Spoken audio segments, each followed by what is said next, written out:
Hey y'all, this is AL Thick Madame, and this is the recap review for Love and Marriage Huntsville. So the episode started out with Martell in the middle of doing a photo shoot for some calendar, and he has a manager, and her name is Melnika, I guess, I think. But he calls her Mel, which his ex-wife's nickname is Mel because her name is Melody, but it is what it is. And I guess he's booked and busy, or she's creating situations for him to be booked and busy. So while he's in the middle of doing the photo shoot, he feels like he needs some baby oil or something. And since nobody has anything to oil and grease him down with on the set, he ends up calling Melody because apparently where he is doing this photo shoot is right up the street from where she is. So called her. She trying to figure out what he talking about and why. And of course, because she owns Madani, which is a beauty supply store, she should and does have what he needs. So he brings it over. Well, when she brings it over, they was talking about, well, you need somebody that's gonna put it on. The woman Melnika says she ain't putting it on. Destiny says she definitely is not putting it on. And the guy who is the photographer was like, nah, you might well go ahead and cancel that out. I ain't doing that. So yeah, they talking and all of that, and they're just doing what they're doing. But anyway, all this stuff that this woman has put together for him, I guess, is helping his brand because he didn't have a lot going on because of what happened with COVID. And y'all know he was struggling before. So yeah, they end up putting him in a scene, I guess you could say, a shot set up, and he's in the tub when Destiny arrives. And so she tried to figure out what's going on. And if you're going to bring in more props, it's going to be time for her to go. But outside of that, they had a few moments where they were talking. And of course, they wanted to talk about the woman who goes by the nickname of Mel, who is his manager, and all of that. And she brought up how Melody overheard her and Letitia talking about her. And in the confessional, he was like, look, if you are dealing with someone who she is dealing with, she ain't gonna be here for it. She gonna think that you are plotting against her. It just is what it is, which is understandable. But they ain't on the best of terms. So for you to talk to her about Melody, I can understand that. So anyway, moving right along, we see Melody meet up with the woman Stormy. Now, isn't Stormy the woman who we saw last season or whatever season it was that the Telltale Signs video was shot on her property? I think that's the same woman. But anyway, she ends up going to her facility where she has her, I guess she has hair products and stuff like that, hair care line. And so, of course, she wanted to go over and talk to her and see, what she needed to do and see what advice she would offer. And so, she seemed to have given her some great advice or whatever, but I'm noticing very, very quickly that she is very messy or gonna be messy. Hopefully it's not a situation where they've asked her to be messy so that it can create further controversy on this show. But it was just a lot. It's just a whole lot. So at least when everything was going on, when she was talking about the business, it was like really, really nice. I was like, oh, okay.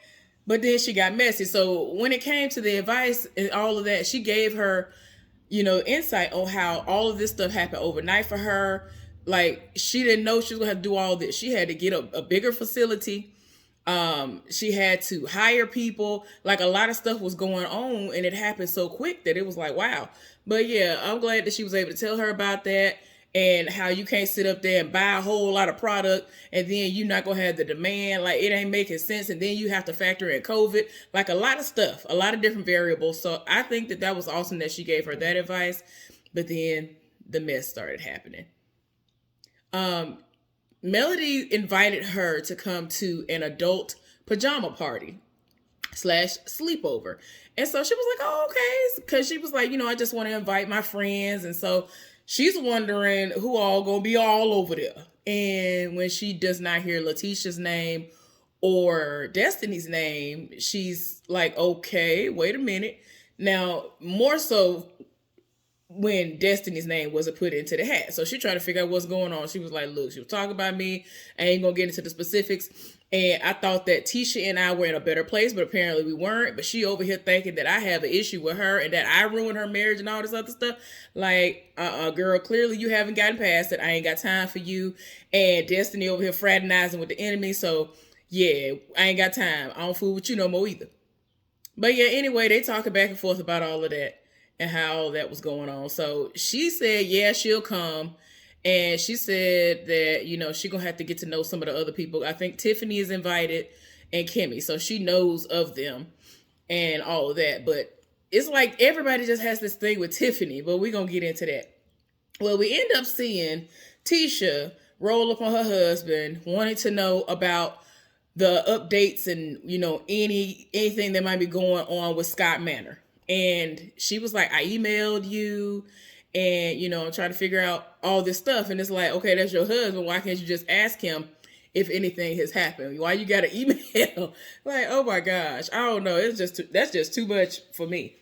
It's a house that y'all are going to be living in together if y'all stay married. So I'm not understanding why you got to email him unless you were actually sending over pictures or sending over something because he asked you for it. To me, it don't make sense for you to waste an email saying, hey, just wondering on the progress. And so, he's gotten emails from someone who was like doing updated layouts or whatever. But for her to email, I'm just like, girl. Anyway, Miss Wanda popped up and I'm just like, child, ain't nobody got time.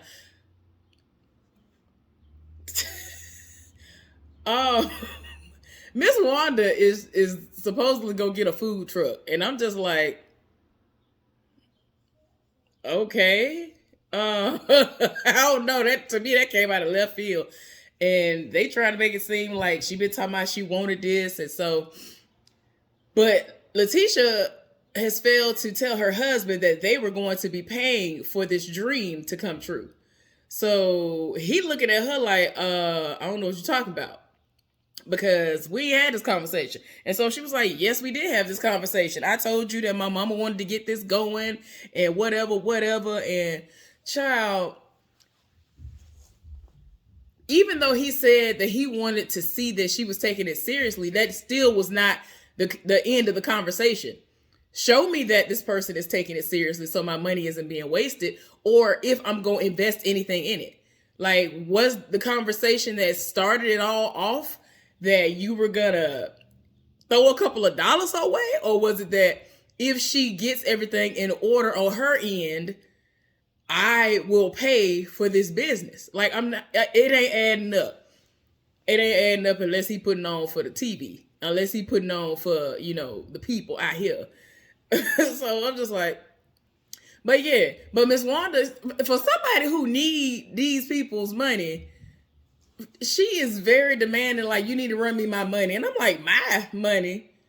Girl, I can't. Anyway, apparently, she want to do like this loaded potato type of situation or whatever. But anyway, moving right along, he knows how much she does not like to serve him. And so he was like, I would be more inclined to, think about it and go forward with it, possibly, if you were to serve me some coffee and all of this. So yeah, that was what she had to deal with. And of course he knows that she ain't gonna do it. So she done just about cussed them out. But before we even got to that part, she over here wanted to know, did Martell and him have an apartment together at some point in time? And then he wasn't answering the question. So she was like, okay, the fact that you won't answer the question is answering it for me. And anytime anybody come for my daughter, you already know I'm going to have her back and I'm going to go off. And if anybody put all this stuff out there on the internet, I'm going to believe everything they said. And all, like, you already know. So they doing their usual, going back and forth. I'm just like, child. Ooh, child.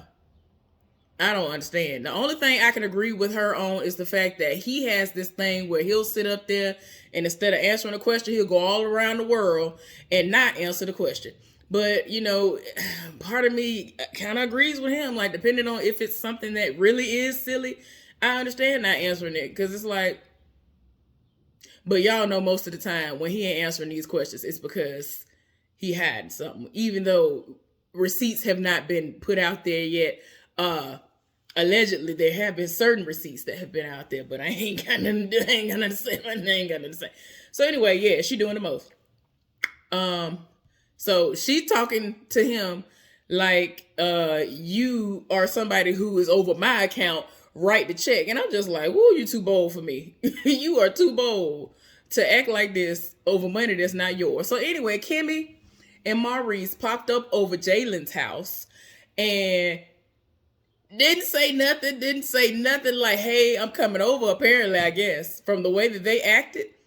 He told somebody, whether it was a real person or not, he was like, all right, babe, you need to put some clothes on. The person was upstairs. And so his mama trying to figure out if this is a serious thing, like, is this real, or like, what is going on? And so, like, the person never showed up if it was real. So anyway, he over here talking about, well, you can't be popping up like this. And they like, you come up over here all the time. What you talking about? And so he was like, y'all just pop it up to say hello. I'm popping up because I actually need something. Like, I might need a drill or something like that. And he be coming over there to retrieve alcoholic beverages and everything else, instead of just going to the store and buying it for himself, because of course it's going to be free if you get it from them. So it is what it is. So they end up talking, and he was, of course, concerned about his mother because of all the stuff that he's seen on social media, and wanted to know, were they okay? And they were like, well, yeah, we're okay. And his mama had to make it very clear, oh, I did ask him about what was going on here. Like, did anything happen or whatever? Even though she didn't like full out say it, but she basically was like, I asked him, did he cheat? And I don't feel like I'm in a situation where I'm being played by him or whatever. So, we are in a marriage, and I believe that infidelity is a no-go, and he already know that. We don't believe that is what it's going to be over here. So, as long as they have that rapport and understanding, it is what it is. Well, Monster is, I guess, in a certain part of the house by himself and lonely. And I felt like that was a little nudge in Jalen's direction to kind of see if he would come over and like hang out with him a little bit, because he ain't got no, I think he's like an only child, just like he was an only child. Meaning his mama only pushed that child out, if I'm not mistaken. So, I think they've had moments where they were able to like mesh, even though Jalen is much older than Monster. And so he was like, well, tell him I said what's up and all of that. Well, they are going to be going on vacation or whatever, Maurice and Kimmy. And she asked if he would take the dog, because even though Monster's going to be with Kiowa, his mama, they are going to need a dog sitter. And so she wanted to know if he would come over to her place to do it. And he was like, I don't know about all that gas high. And I'm able to keep gas in my truck for like 2 weeks whenever I ain't over there coming back and forth between where y'all at. So in her mind, she like, I don't understand the big deal because you're over there all the time anyway. Like, what's the difference? So, I mean, my thing is this, shoot, if you're going to be over at your house, I'll bring the dog over there. Let the dog tear your house up, I guess. Anyway, it is what it is. And, now I guess he feels reassured that everything is okay. I just don't like the fact that Maurice keeps trying to push this narrative that his brother was joking. Nothing about that is a joke. Like, stuff like that is not a joke.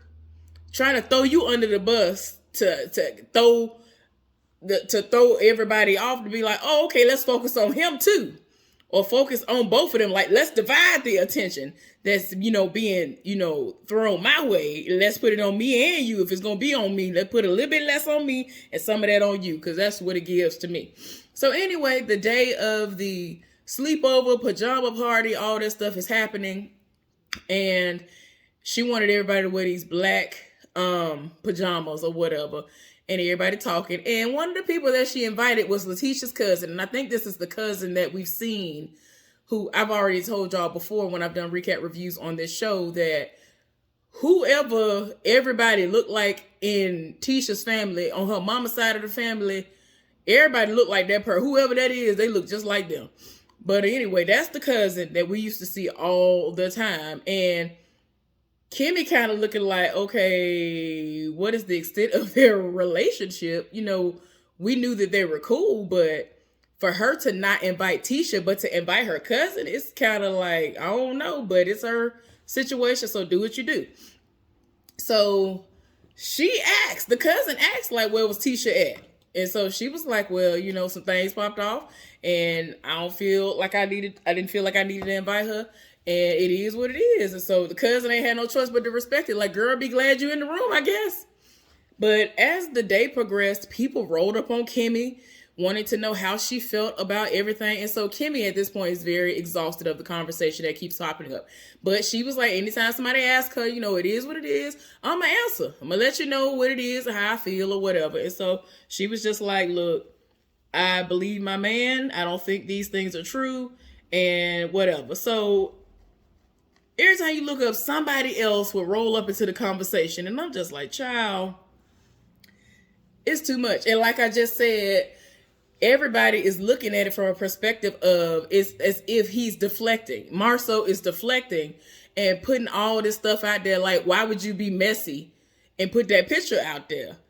Like, that ain't make no sense. Like, if he said he wasn't there, like, I still don't understand why Maurice said he was not there when all he had to say was, I was there, but I don't condone cheating. So if cheating was going on because the woman was there or whatever, whether the woman was there or not, my thing is he didn't have to confirm or deny whether or not the heifer was there or took the picture. He could have just said, I was there. I was on the trip. I was present on the trip. But I don't know what they have going on behind the scenes. I just know I was not here cheating, whether it was true or not. I mean, that's all he had to say. But Wild Lion basically said, I don't know what you're talking about. I wasn't even there. So then his brother set him up, threw him under the bus. And like, why would you put that picture up there? It's stupid. But anyway, Kimmy did not feel like Marceau put that out there to throw him under the bus, I guess you could say. And so Stormy is there. And like I said to y'all before, Stormy is looking like she's going to be a super messy person. She don't even know these folks, and she rolling up and asking these very invasive questions. And I'm just like, girl, you a little bit, you doing too much. And even though what she's saying in some of these instances, I get it, and I feel the same way, but it's like, you don't know, you ain't friends with these folks. Why you feel so comfortable asking this stuff? Like, you're doing the most. Now, if they would have said to me, hey, what you think about this, I would understand that, but otherwise, So then Letitia came up in conversation. It had gotten to the point where Kimmy in the confessional, like, well, dang, you didn't invite the girl, but she the topic of conversation. You might as well have invited her if you were going to talk about her all day. So y'all already know what they're talking about how everything happened, where the two of them were talking about her behind her back and all this. And so she asked the cousin, what's going on as far as like her household. And so she was like, well, from what I can see on the outside looking in, my cousin, she here for her husband and everything seems fine. And I don't know about all this other stuff. Tiffany was there, and Kimmy and Tiffany went off to the side to talk, to clear the air. And so Tiffany felt some type of way because of when everything happened with the reunion. She was just like, I don't understand. You threw me under the bus. You came out of nowhere and you were talking. She was like, did I? And so they ended up playing the clip back because of the Chamber of Commerce comment. And so she was like, I did not get fired from the Chamber of Commerce. What happened was 5 years ago, I ended up leaving. I left because I got a job. I was not fired from there. I was just confused as to why she looked the way she looked. I would have been like, girl, like, I'm sorry. I don't know. I guess it's just because of how I am personally.